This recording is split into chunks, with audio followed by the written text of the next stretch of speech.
Ketan Mhatre on fire. बाबा पोराई हैराण केलंय दादाला. हॅलो गाईज, कसे आहात तुम्ही? आम्ही चाललो आता NMTCची सेमीफायनल आणि फायनल बघण्यासाठी.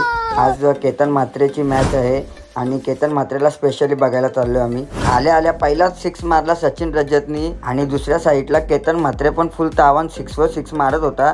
सगळी क्राऊड फुल वरडत होती, आवाज फुल करत होती. सेमीफायनलची मॅच होती ना. केतन म्हात्रे आऊट झाला ना गाई. सगळी एकदम क्राऊड एकदम शांत झाला. चांगला खेळत होता, मस्त 6वर 6 मारत होता. जेवढीच भारी बॅटिंग आहे तेवढीच भारी बॉलिंग आहे केतन दादाची. सगळी फिल्डिंगला लागलेली त्यांची माणसं. आणि सेमीफायनलची मॅच होती. आता पहिली इनिंग संपलेली. एवढा क्राऊड होता की आम्हाला बसायला जागा पण नव्हती. आणि या काय 3 बॉलांनी 3 6 मारला केतन दादाला चंदन तलवारनी.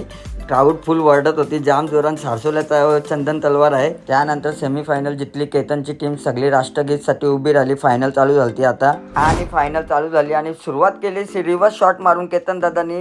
ना झोपून शॉट मारत होता यो दादा.